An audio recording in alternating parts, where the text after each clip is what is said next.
스타리아 라운지 7인승 모델입니다. 인스퍼레이션 단일 트림으로 구성이 되어 있고요. 전면부의 디자인은 만화나 영화에서 등장했던 캐릭터의 느낌들, 로봇의 느낌들인데 정말 이 MPV 승합차에서 이런 디자인을 할 수 있다는 것은 인정해주고 또 칭찬을 해주고 싶습니다. 아웃사이드 미러 커버는 둥글둥글하면서 입체적으로 디자인 잘 되어 있습니다. 앞쪽에 그릴하고 같은 형태의 컬러를 띠고 있는데 고급스럽죠? 그릴의 패턴과 디테일이 일반 모델과 차별화가 됩니다. 물론 컬러 구성도 그렇고요. LED 타입 헤드램프는 야간의 시야가 좋은 편인데 일단 한번 살펴보실까요? 앰비언트 라이트는 센터 터널 쪽 하고요. 도어 아래쪽에 조금 적극적으로 준비가 되어 있습니다. 크러쉬 패드 중앙에도 가늘고 길게 그리고 좀 짙은 형태로 앰비언트 라이트가 있었으면 좀 더 좋았을 것 같죠? 길게 자리 잡은 DRL만으로도 광량이 조금 확보가 되긴 합니다. 참고로 이 차는 전면 틴팅이 조금 진하게 되어 있어서 감안하고 봐주셨으면 좋겠습니다. LED 헤드램프는 광원의 폭과 직제성 모두 양호한 편이고요. 상하향의 폭도 제법 큰 편입니다. 그리고 조사각 조절도 가능한데요. 지금 3레벨로 가장 낮게 준비를 해놨고 0레벨로 올려보면은요, 서서히 올라가는 게 보이시나요? 다시 내려볼까요? 지금 3레벨로 내리고 있습니다. 지금 가장 낮게 세팅을 했을 때랑 가장 높게 세팅을 했을 때 그 각도 차이가 제법 나는 편입니다. 물론 상하향의 폭도 차이가 좀 나고요. 아래쪽에 잔상 같은 것들이 생각보다 많지는 않습니다. 밖에 나와서 보니까 확실히 광원의 폭과 직진성, 특히 직진성이 굉장히 좋고 초점이 아주 잘 맞습니다. LED 헤드램프는 총 8개로 나눠져 있는데요. 제일 위에 2개는 방향지시등 역할만 합니다. 상향등과 하향등 모두 다 점등을 시킨 상태고요. 길게 뻗어있는 DRL이 상당히 독특하죠. 아웃사이드 미러 커버에도 LED로 방향지시등 있지 않았습니다. 야간 시야가 굉장히 좋은 편인데요. 광원의 폭보다는 상대적으로 직진성이 조금 더 도드라지는 것 같고요. 초점이 아주 잘 맞는 게 특징이죠. 테일램프는 모두 LED로 구성이 되어 있고요. 방향지시등 역시 LED입니다. 지금처럼 방향지시등 왼쪽 오른쪽을 켜게 되면 순차 점등 방식으로 점등이 되고 비상등을 켜게 되면 그냥 깜빡이기만 합니다. 번호판 보조등도 LED였으면 좀 더 좋았을 것 같죠? 전에 없던 디자인의 등장은 굉장히 환영할 만한 일이라고 생각을 하고 있고요. 전면부뿐만 아니고 약간 측면으로 돌아서게 되면 차량의 크기가 가늠되기도 하는데 앞에서 봤을 때는 정확히 차가 어느 정도 크기를 갖고 있는지 가늠이 잘 안 되죠. 직렬 4기통 2.2 VGT 엔진이 장착되어 있습니다. 배기량은 2199cc고요. 최고 출력은 177마력, 토크는 44입니다. 자동 8단하고 매칭을 이루고 있죠.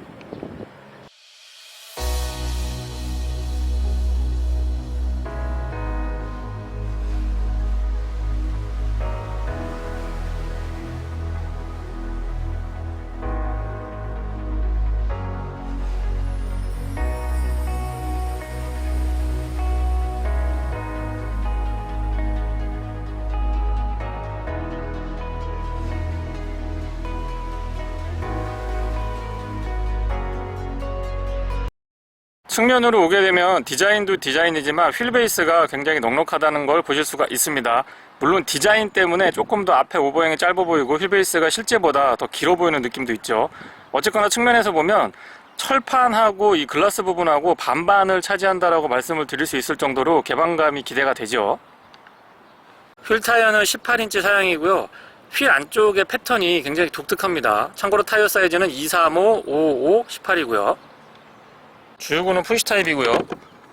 디젤 모델이라서 요소수 주입구도 나란히 자리하고 있습니다. 후측면에서는 세로로 길게 자리 잡고 있는 LED 테일램프가 가장 인상적인데요. 픽셀 형태로 디테일을 살려줬습니다. 측면과 마찬가지로 후면에서도 철판과 유리가 반반을 이루고 있는데요. 어쨌거나 뒤에서 봤을 때 조금 더 웅장해 보이는 느낌들이 있습니다. 가로보다는 세로가 조금 더 길게 자리 잡고 있는 느낌이 있죠. 텔게이트는 전동이고요. 오픈 각도가 거의 90도로 열리기 때문에 큰 물건을 싣고 내리실 때 굉장히 편리합니다. 속도는 조금 빨랐으면 좋겠고요. 3열 시트를 사용을 하시더라도 뒷좌석에 어느 정도 공간 확보가 됩니다. 물론 이 길이를 조금 더 확보하면 좋겠습니다만 길이보다는 높이가 워낙 있다 보니까 짐을 싣고 내리실 때 크게 불편함은 없을 것 같고요. 이 레버를 활용하시면 앞쪽으로 슬라이딩을 시키실 수도 있고 앞좌석 안장을 들어 올려서 시트를 접을 수도 있습니다. 물론 등받이도 이렇게 잡아 당기시면 앞쪽으로 접을 수가 있는데요. 네, 이런 식으로 접을 수가 있어서 공간의 활용도를 조금 더 높일 수가 있는 그런 모습을 갖춰주고 있습니다. 등받이, 시트 등받이 뒤쪽도 카펫 같은 걸로 마무리 잘 해주고 있고요. 여기서 보니까 위쪽에도 천정 재질에 굉장히 신경을 많이 쓴 걸 보실 수가 있죠. 참고로 안쪽의 실내등은 모두 다 LED로 구성을 해놨습니다. 승합차이기는 한데 라운지 모델이고 7인승 모델이라서 조금 고급스러운 느낌들도 잘 살려주고 있습니다. 전동 테일게이트는 손잡이도 있고 버튼을 눌러주시면 되고요.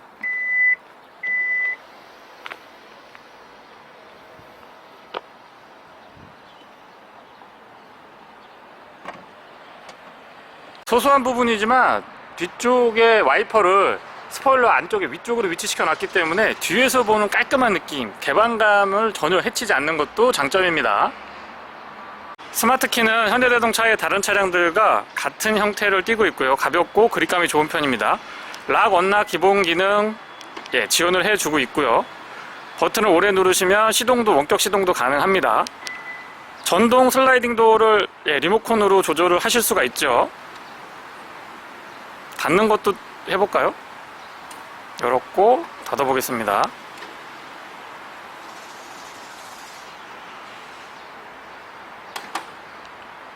외부에서 도어를 열고 잠글 수 있는 버튼은 앞뒤 모두 적용이 되어 있고요.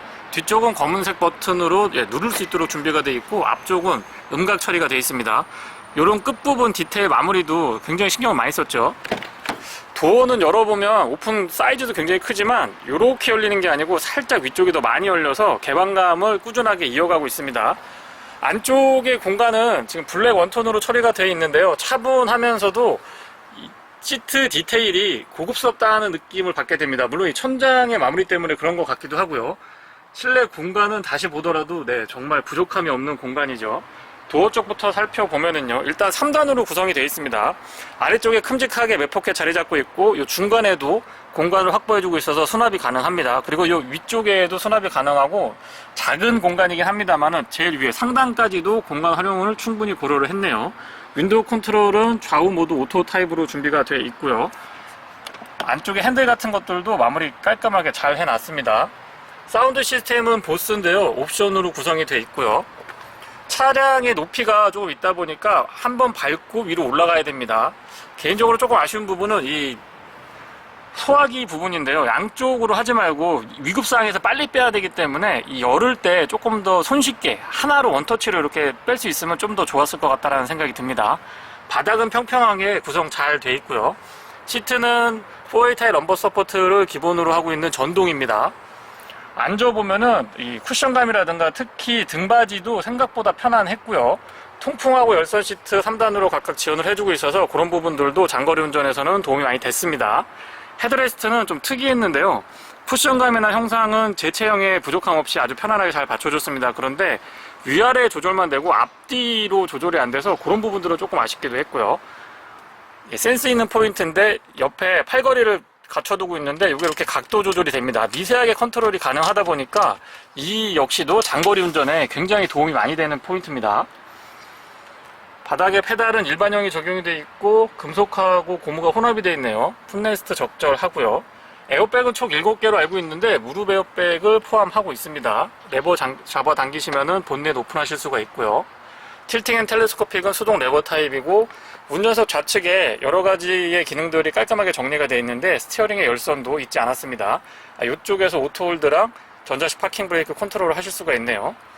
크러쉬패드 상단도 평평하고 굉장히 넓게 마무리 잘 해주고 있고요. 10.25인치 고해상도 클러스터가 준비가 되어 있습니다. 마치 캔버스를 보는 것 같죠. 여기에 이렇게 컵홀더 같은 것도 굉장히 좀 센스가 좋다라고 보고 있습니다. 수납 공간 2개가 있는데요. 이렇게 오픈하시면 여기에도 있고 안쪽에는 빌트인 캠 접속하실 수 있는 USB 단자도 있지 않았습니다. 여기 하나 있고 이쪽에도 수납 공간이 있습니다. 그래서 운전하시면서 곳곳에 수납을 하실 수가 있어서 굉장히 실용적으로 사용을 하실 수가 있습니다. 스티어링은 포스포크 타입인데 다소 진부하고 좀 촌스러울 수 있는 컨셉인데 현대자동차가 현재에 맞게 굉장히 디자인을 잘 재해석해서 저는 이 디자인 인정해주고 또 칭찬을 해주고 싶은 포인트 중에 하나입니다. 가죽은 타공 반 펀칭이 되어 있기 때문에 손이 많이 닿는 부분에 그립감을 높여주고 있고요. 2.2 디젤 엔진은 현대자동차의 다른 차량들에서 이미 많이 검증이 되어 있기 때문에 조용하고 또 힘도 괜찮고 효율 측면에서도 부족함이 없습니다. 클러스터의 디자인은 기존의 현대자동차에서 많이 사용을 했던 디자인이고요. 후측방 모니터링 기능도 포함을 해주고 있네요.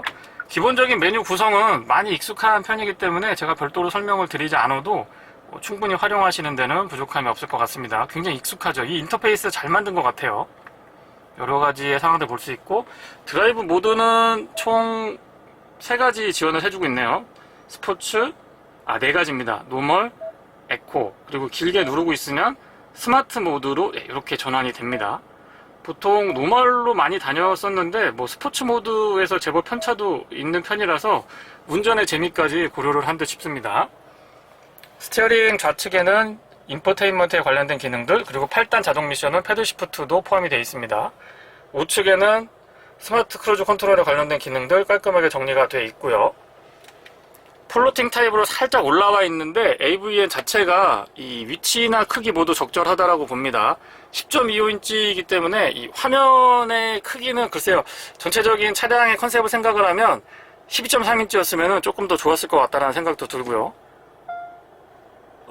서라운드 뷰를 포함하고 있기 때문에 차량의 크기로 인해서 이 주차 같은 거 하실 때 좀 부담이 되실 수도 있는데, 가이드라인 같은 것들도 굉장히 민감도 높게 잘 대응을 해주고 있어서 많이 불편하지는 않았습니다. 물론 이제 처음 이 차를 딱 타시고서는 주차하시려고 하면은 차량의 크기가 조금 부담이 되긴 하죠. 이렇게 버철 모형을 보여줘서 주변부를 조금 더 입체감 있게 살펴보실 수 있도록 또 준비가 되어 있습니다. 기본적인 메뉴 구성은 현대자동차의 다른 차량들과 같고요. 워낙 이 메뉴 구성 인터페이스 자체는 저는 굉장히 좀 선호하는 편이기 때문에 사용하는데 편리합니다. 그리고 후석 뷰도 볼 수 있는데요. 요거는 P모드에서 정차 상태에서만 이렇게 뒷좌석의 상황을 볼 수 있도록 준비가 됩니다. 후석 대화까지도 지원을 해주고 있고요. 내비게이션은 기존의 현대자동차랑 같은 형태이기 때문에 더 이상 설명을 안 드리겠습니다. 비상등 스위치, 이쪽에 이제 하이그로시들이 조금 많이 있는데 그런 부분들은 차츰 좀 줄여 나갔으면 더 좋을 것 같다는 생각도 들고요. 뒤쪽에 승객들의 안전벨트 체결 상태를 확인하실 수도 있습니다. 기어는 버튼 타입이고요. 현대자동차의 다른 차량들과 같죠. AV의 바로 아래쪽으로 공조장치가 있는데 모니터링도 가능하고 다 터치 타입입니다. 다이얼 같은 거 하나 있었으면 더 좋았을 것 같다는 생각도 있긴 있습니다. 공기청정 기능도 포함이 되어 있고요. 열선하고 통풍은 각각 3단으로 컨트롤할 수가 있습니다. 오토홀드는 여기 있네요. 오토홀드가 여기 있고, 제가 아까 잘못 설명드린 것 같은데 이쪽에는 사륜 락 기능이 이쪽에 자리 잡고 있고, 그러니까 전자식 파킹 브레이크하고 오토홀드가 떨어져 있습니다. 파킹 브레이크 앞쪽에는 사륜 락 버튼이 있고요. 오토홀드는 이쪽에 자리 잡고 있습니다. 여기 수납 공간이 또 하나가 보이는데 스마트폰 무선 충전을 포함하고 있고요. 어두워서 잘 안 보이실려나요? 이렇게 다 눌러보시면 컵홀더가 여기에 나옵니다. 아래쪽으로 USB 입력 단자, 충전 단자 A타입 갖춰주고 있고 12V 파워 아울렛도 있습니다. 그 아래쪽으로 또 수납 공간이 꽤나 넉넉하죠. 여기도 수납이 되고요. 이 아래쪽도 수납이 됩니다. 센터 터널은 이렇게 뚫려 있는 타입이고, 여기에 이제 앰비언트 라이트가 적용이 되어 있으면서 스타리아라고 레터링도 보입니다. 이 슬라이딩 타입으로 안쪽을 열어보면 컵홀더 2개 있고, 공간이 굉장히 깊어서 활용도가 좋죠. 이 앞에서도 활용하실 수가 있고, 이 위쪽에서 이렇게 집어 넣으실 때에도 굉장히 넉넉한 공간입니다. 뒤쪽까지 이렇게 뚫려 있죠. 슬라이딩 할 때 굉장히 부드럽게 작동을 해주고, 조수석 시트도 이렇게 암레스트가 있어서 이거 각도 조절도 센스 있게 이렇게 딸깍딸깍 되죠. 미세하게 조절도 되고, 이런 부분들도 굉장히 편안합니다. 조수석 수납 공간은 이제 아이오닉 5처럼 이렇게 서랍 형태면은 조금 더 좋았을 것 같은데, 그냥 이 전통적인 방식입니다.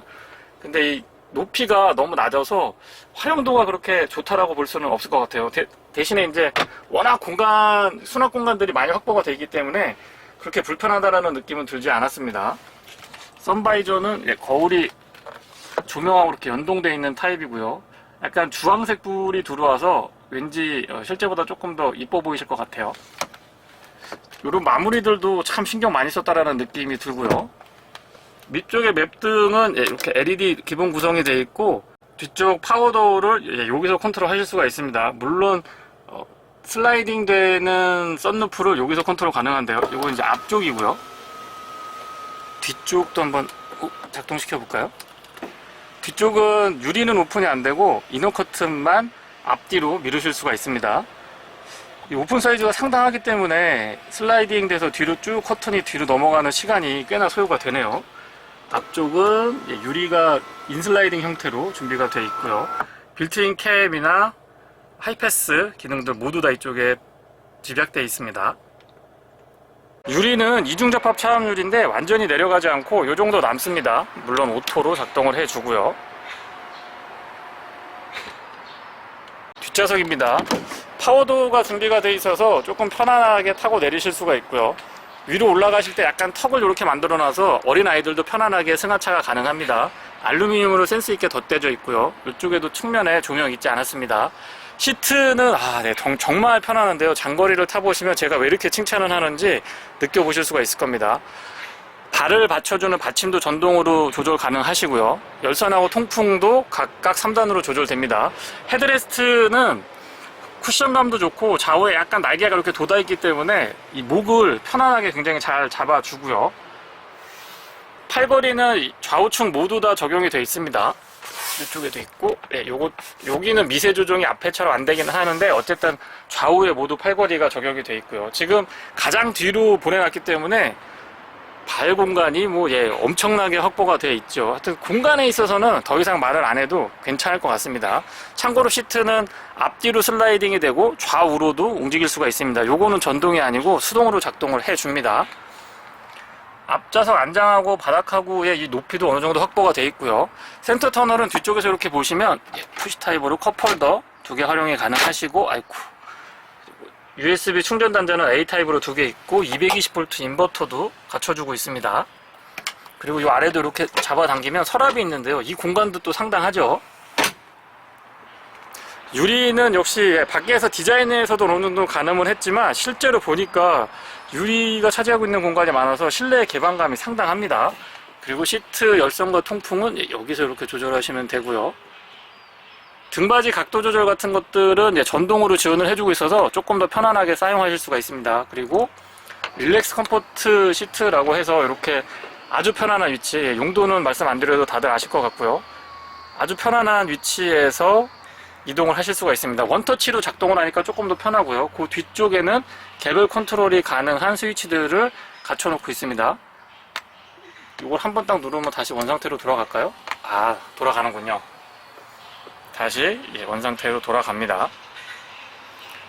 뒷좌석이 전동이기는 한데 다시 말씀드리지만 앞뒤로 움직이고 좌우로 움직이는 거는 수동으로 작동을 해 주셔야 되고, 지금 보시는 각도 조절이나 앞쪽에 이 발받침 같은 것들은 모두 전동으로 가능합니다.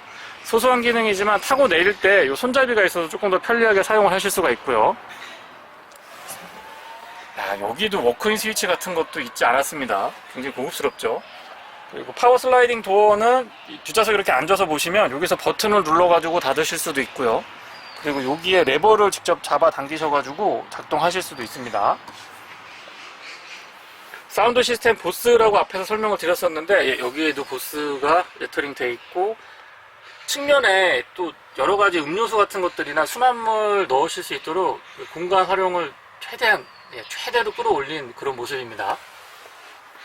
유리는 뒷좌석은 수동으로 이렇게 여실 수가 있어요. 요만큼 넣으실 수가 있고, 유리가 크기 때문에 이 선쉐이드는 필수인 것 같아요. 위에서 이렇게 내려오게 되어 있습니다. 그래서 아래쪽에 이렇게 걸어주시면 고정이 되고요. 굉장히 아늑한 공간 연출이 되죠. 에어벤트는 모두 다 위쪽에 이렇게 준비를 시켜놔가지고 안쪽에서의 공간 활용도를 높였고, 냉각 효율도 충분히 고려한 듯 싶습니다. 3열 시트는 3인승 시트인데요. 생각보다 이 바닥 공간에서의 높이도 있는 편이고 안장 각도가 살짝 들어 올려져 있어서 성인분들도 편안하게 장거리 이동하시는데 부족함은 없을 것 같습니다. 통로도 어느 정도 확보가 되어 있고요. 좁다라는 느낌은 들고 있지 않습니다. 3열까지 와서 앉아봐도 워낙 공간에 여유가 있다 보니까 무릎 공간은 제가 주먹을 이걸 몇 개라고 말씀드리는 건 큰 의미가 없을 것 같아요. 참고로 2열도 가장 뒤로 밀어놨고 3열도 가장 뒤로 밀어놓은 상태입니다. 다리 꼬고 앉으시는 건 어렵지 않게 하실 수가 있고요. 3열에도 여기에 선쉐이드가, 그러니까 2열은 위에서 이렇게 내리게 돼 있고 3열은 아래에서 이렇게 위로 올리게끔 돼 있습니다. 그 다음에 요건 틸팅이 돼서 요만큼만 열릴 수 있도록 창문을 갖춰놨습니다. 뭐 아예 안 열리는 것보다는 도움이 많이 되는 것 같죠. 참 뒤에서 보더라도 기존의 MPV, 기존의 그 승합차에서 느꼈던 그런 느낌들과는 사뭇 좀 다른 것 같고요. 굉장히 정갈하면서도 고급스러운 포인트들 많이 갖춰놓고 있고, 특히 이 공간의 활용도를 극대화시키려고 정말 노력을 많이 했다라는 느낌을 받게 됩니다. 운전석 구성은 다분히 운전자 중심의 구성이다라기보다는 공간 활용도에 철저히 포지셔닝이 되어 있다는 느낌을 받습니다. AVN도 운전석이 아니고 가운데에서 살짝 오른쪽으로 비껴 나와 있고요. 오히려 운전석 쪽을 보면 주변이 너무 좀 심심할 정도로 깔끔하죠. 뒷좌석 공조장치는 별도 조절이 가능하고요. 락을 걸어가지고 조절 못하게 하실 수도 있고 앞에서 푸실 수가 있습니다. 바람의 색이라든가 오토모드 선택, 온도, 그리고 포지션 같은 거 선택하실 수가 있습니다. 도심에서 주행을 할 때 연비는 공인연비보다 살짝 떨어지는 연비를 보여줬는데요. 참고로 이 차의 공인연비는 10.3km고 도심에서는 9.2, 고속도로에서는 12km로 알고 있습니다. 18인치 휠 타이어를 장착한 2.2 디젤 VGT 모델을 기준으로 말씀을 드리고 있고요. 빌트인 캠도 포함이 되어 있는 차량입니다. 아이들링 시에 차량의 진동이나 소음 정도는 그렇게 거슬릴 정도는 아니고요. 엔진의 이 달달달달달달하는 디젤 특유의 그 느낌이 엔진이 조금 더 멀리서 움직이고 있다는 그런 느낌들을 전해주고 있어서 소음하고 진동에 대한 대책도 제법 괜찮은 편입니다. 특히 앞좌석에는 이중접합 차음 유리가 적용이 되어 있기 때문에 조금 더 조용한 실내를 유지할 수가 있고요. ISG 오토 스탑앤고가 비교적 재빠르게 작동을 해주다 보니까 도심 주행에서 연비에 대한 부분이라든가 이산화탄소 배출 또는 소음하고 진동에서도 그나마 조금 자유로울 수는 있을 것 같습니다. 승차감은 앞쪽에 맥퍼슨 스트럿, 뒤쪽에 멀티링크에 현대자동차가 꽤 노하우가 많이 쌓여있는 전통적인 조합인데요. 과속 방지턱 같은 거 이렇게 넘어봐도 비교적 부드럽게 잘 대응을 해줍니다. 물론 차량의 컨셉이 승합차이기 때문에 승용차나 SUV들에 비해서는 이 롤과 피칭 같은 것들이 조금 더 크게 움직이는 것은 사실입니다. 그런데 그게 멀미가 날 정도로 불편하거나 차량이 좀 답답하다라고 느낄 정도는 아니고요. 노면이 비교적 탄탄하더라도 미세한 움직임에서 약간의 편안함 같은 것들을 전달을 해줍니다. 다만 이제 도심에서 주행을 하다 보면은 아무래도 차량의 크기가 조금 신경이 쓰이기는 하는데요. 어쨌거나 그런 부분들은 어느 정도 감내해야 될 것 같고, 글쎄요, 차량의 컨셉이 이 차는 여러 명이 타고서는 많은 짐을 싣고 다니는 그런 그 다목적 MPV의 역할을 해주기 때문에 이 차량의 크기에 대한 부분들은 논외로 말씀을 좀 드려볼게요. 아시겠지만 현대의 VGT 2.2 엔진은 200마력 넘는 힘을 발휘하거든요. 근데 이 차량은 117마력인가요? 약간 디튠돼 있는 것 같은데, 글쎄요, 뭐 여러 가지 고려를 했다라고 생각을 하는데 조금 더 과감하게 엔진 출력을 높여놨어도 나쁘지 않았을 것 같습니다. 차량이 그만큼 버텨주고 있다라는 느낌이 들고요. 옵션으로 H트랙을 채택을 해주고 있는데 희한하게 이 친구가 굉장히 안정감이 좋습니다. 코너링 같은 걸 이렇게 확 잡아서 돌려보면은 기본적으로는 약간 오버스티어 성향이 나려고 하는데 H트랙이 포함이 되어 있는 차량들을 타보면 아주 잘 잡아줍니다. 유연하게 차량이 약간 기울어지는 것 같으면서도 앞뒤의 그립감이 확실하게 잡아주니까 코너링에서의 안정감이 제법 있는 편이죠. 자동차 전용 도로에서의 느낌은 아무래도 휠베이스가 넉넉하게 확보되어 있다 보니까 고속 크루징, 일정 속도로 정속 주행을 하거나 고속 크루징에서 나름의 안정감을 유지를 해주고 있습니다. 카니발하고 많이 비교를 하시는데 제 생각에는 어떤 게 더 좋다 나쁘다의 측면보다는 결이 많이 좀 다른 것 같습니다. 카니발은 승용차에 가깝고 어떤 스티어링의 감각이라든가 운전자의 시트 포지션, 그 밖에 차량의 승차감이나 코너링에서 반응 같은 것들이 승용차의 스타리아랑 비교를 했을 때는 훨씬 더 가까운 쪽에 속합니다. 다만 이 스타리아는 조금 더 많은 사람들이 탈 수 있고요. 그리고 무엇보다도 이 공간의 활용도가 뛰어나다는 측면에서 접근을 좀 해보시면 어떨까 싶습니다. 시트의 착자감이나 이 포지션 자체도 나쁘지 않고요. 앞쪽의 개방감이 굉장히 좋은 편인데 예전에 프랑스의 시티로행 차량들 처음 탔을 때 이 앞쪽에 앞유리가 너무 위쪽까지 올라와 있어가지고 마치 그 헬기 앞좌석에 앉았을 때 그런 느낌들을 받았는데 스타리아가 지금 조금 비슷한 것 같습니다. 앞좌석에서의 개방감 굉장히 좋고요. 가뜩이나 개방감이 좋은데 A필러 쪽 요 끝부분에도 조그맣게 창을 하나 더 마련을 해줘서 시야 확보에 굉장히 많이 노력을 했다는 느낌을 받게 되고요.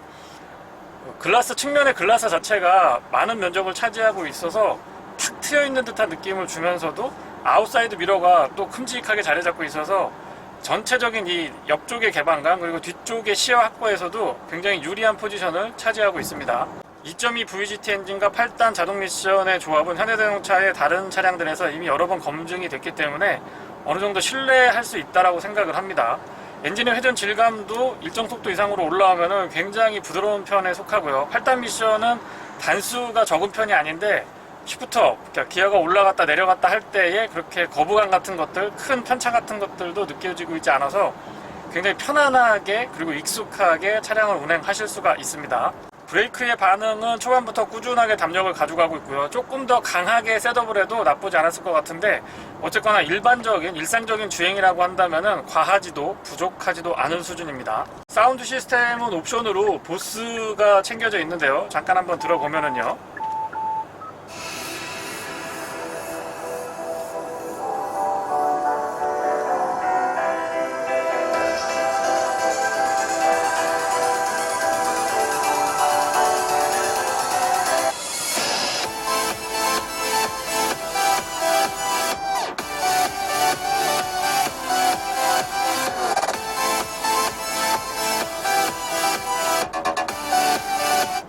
네, 순정 오디오에 비해서는 저는 충분한 만족도를 준다라고 생각을 하고 있고요. 다만 이제 브랜드를 생각을 하고 뭔가 프리미엄 오디오다라고 기대를 하고 들으면 고음 부분이 살짝 부족하지 않나라는 생각이 듭니다. 블라인드 스팟은 아웃사이드 미러에서도 거울에서도 표시를 해주고 있고요. 방향지시등만 켜게 되면 안쪽에 실린더 안쪽에 이렇게 보여줍니다. 클러스 안쪽에 실린더로 이렇게 카메라를 보여주기 때문에 안전운전에도 도움이 되고 굉장히 편안하게 사용을 하실 수가 있습니다. 스마트 크루즈 컨트롤은 4단계로 앞차와의 거리 조절을 할 수 있고요. 가감성 모두 부드러운 편에 속하고 측면에서 갑자기 끼어들었을 때도 이전에 비해서는 확실히 부드럽게 대처하는 모습들을 보여줍니다. 이게 좀 부드럽거나 약간 부드럽지 않거나 불안감을 주면은 운전자가 그렇잖아요. 내가 생각했을 때는 지금 서야 되는데 그렇지 않고 차가 만약에 진행을 한다든가 너무 움찔움찔하면서 쓰고 나서 갑자기 왱 하고 달려가면은 상당히 좀 불편하거든요. 근데 그런 부분들은 제어가 잘 되어 있습니다. 예전에 스타렉스 차량은 2열하고 3열의 승차감 차이가 조금 있었거든요. 특히 이 제일 뒤에 앉게 되면은 뒤에서 많이 좀 튀는 듯한 느낌이 전달이 됐었는데 그런 부분에서는 스타리아는 굉장히 매끈하게 처리를 잘해주고 있습니다. 아무래도 이 차량은 라운지 7인승 차량이다 보니까 시트가 열리를 해주고 있어서 그런 부분도 좀 상대적으로 상쇄시켜주는 그런 효과가 있는 것 같기는 한데 어쨌거나 2열, 특히 3열에서의 승차감은 기존의 스타렉스랑 비교를 해보면 확연히 좋아졌다라고 말씀을 드릴 수 있을 것 같아요. 앞좌석 모니터로 뒤의 상황을 볼 수 있도록 후석 카메라가 모니터링이 가능하거든요. 근데 차량이 정차된 상태에서만 확인을 할 수 있게 되어 있는데 글쎄요, 안전운전에 그 부분이 도움이 된다라는 건 저도 알고는 있습니다만 그렇잖아요. 또 뒤쪽에 차가 크니까 아이들이 어떻게 하고 있는지를 봐야 되는데 그럴 때 순간순간 이렇게 짧게라도 계속 켜놓을 수는 없지만 뭐 한 5초, 10초 정도라도 잠깐 이렇게 확인할 수 있도록 셋업을 바꿔주면 조금 더 실용적이지 않을까라는 생각도 해보게 됩니다. H트랙 4륜구동 선택 여부에 대해서도 주변에서 많이들 물어보시는데요. 눈길 빗길에서의 그립, 안정감 같은 것들은 물론이고요. 평상시에도 이 위급 상황에서 차량이 회피기동이라고 하잖아요. 어떤 앞쪽에서 갑자기 위급한 상황이 벌어졌을 때 차량의 핸들을 급격하게 돌려서 빠져나가는, 피해 나가는, 충돌을 피할 수 있는 그런 능력이 2륜구동 차량하고 차이가 제법 납니다. 그래서 저는 잘 생각을 해보시고 편의장비 한두 개 조금 포기하시더라도 H트랙 같은 경우는 적극적으로 검토해 보시기를 추천드리는 편입니다. 시속 100km는 8단으로 고정을 했을 때 약 1500rpm 정도에서 구현이 됩니다. 비교적 높지 않은 엔진 회전을 가지고 기준 속도를 구현을 해주다 보니까 전반적으로 실내에서의 정숙성과 승차감 확보에, 승차감 상향에 조금 도움을 주고 있고요. 연비는 4륜구동이고 차량의 덩치를 감안을 해보면 보통 한 고속도로에서 이 정도로 주행을 해보면 12.8에서 13.6 정도 나오거든요. 참고로 타이어 공기압은 지금 39에 맞춰져 있는 상태인데 저는 뭐 납득할 만한 수준이라고 생각을 합니다. 스티어링의 세팅 자체는 조금 더 묵직하게 가져갔어도 나쁘지 않았을 것 같습니다. 도심에서는 이 가벼운 스타일이 운전할 때 편한데요. 아무래도 고속주행이나 자동차 전용 도로에서 주행을 할 때는 기본 세팅보다는 약간만 더 좀 단단하게 묵직하게 세팅을 해줬으면은 만족도가 더 높지 않았을까 생각을 해보게 되고요. 드라이브 모드는 총 4가지를 지원을 해줍니다. 노멀, 에코, 스포츠, 그리고 드라이브 모드 길게 누르면 스마트 모드로 전환이 됩니다. 스마트 모드로 놓고 주행만 하시더라도 뭐 차량이 알아서 판단을 해줘서 제가 연비 주행을 하는 것 같으면 에코 모드로 비슷하게 세팅을 해주고, 조금 차량을 과격하게 몰아붙여보면 스포츠 모드로 변환을 시켜주기 때문에 스마트 모드에서도 뭐 편안하게 이용을 하실 수가 있습니다. 근데 저는 보통 에코 모드나 노멀 모드를 놓고 많이 주행을 했던 것 같아요. 에코랑 스포츠는 모드 간의 편차도 좀 있는 편입니다. 실내의 앰비언트 라이트가 크러쉬패드 중앙을 가로지르는 조금 더 적극적인 형태로 챙겨졌으면 좋았을 것 같은데, 화면에 아마 안 잡히실 것 같아요. 센터 터널하고 앞좌석, 그 다음에 2열, 3열 이 측면에 앰비언트 라이트가 적용이 되어 있는데, 눈에 보이는 부분, 이 크러쉬패드 중앙에도 좀 진하고 가늘고 길게 쫙 자리 잡아 있었으면 더 좋았을 것 같다는 아쉬움도 있습니다. 터널 안에서의 공명음이나 이런 것들 잘 대응을 해주고 있고요. 바닥에서 올라오는 노면소, 타이어 마찰음 같은 것들도 제법 잘 제어를 해주고 있다는 느낌을 받습니다. 다만 이 A필러 쪽 디자인이 보면은 굉장히 매끈하게 생겼거든요, 외부에서 보면. 근데 생각보다 한계치가 좀 낮은 것 같습니다. 한 100km에서 105km 사이가 되면 A필러 끝부분에서 풍절음 같은 것들이 조금 커지기 시작하고요. 110, 120을 넘기게 되면은 급격하게 좀 많이 커지는 그런 모습들이 보이고 있는데, 기준 속도 80에서 100 정도로 달렸을 때의 소음 진동 수준, 특히 소음은 굉장히 제어가 잘 되어 있는 편이고요. 뒤쪽에서 들려오는 공명음 같은 것들도 비교적 제어가 좋은 편입니다. 다만 이제 말씀드린 것처럼 기준 속도를 살짝 넘어서게 되면 급격하게 소음하고 진동, 특히 소음 부분, 풍절음 같은 것들이 많이 커지기 시작하는데, 그런 부분들은 조금 더 개선의 여지가 있지 않나 싶습니다. 연비는 평균적으로 9.5에서 10.5 사이는 꾸준하게 유지를 해줬습니다.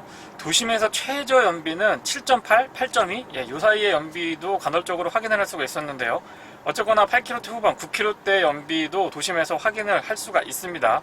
전체적으로 연비라고 하는 측면에서 접근을 해보면 차량의 크기나 무게, 그 다음에 승차할 수 있는 인원, 4륜구동을 채택하고 있는 구동 방식, 여러 가지 고려를 해봤을 때 저는 납득할 만한 수준이라고 생각을 합니다. 분명히 승합차고 무게중심도 상대적으로 위에 있기 때문에 코너링 같은 거, 와인딩 로드를 즐기는 차량은 분명히 아니거든요.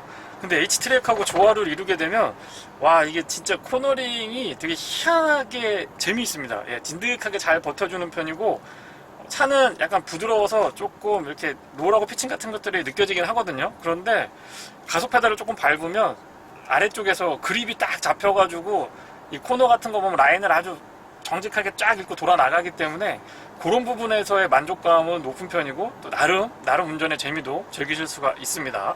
재밌는데요. 네, 이상 현대자동차 스타리아 라운지 7인승 인스퍼레이션 모델의 시승기였습니다. 고맙습니다.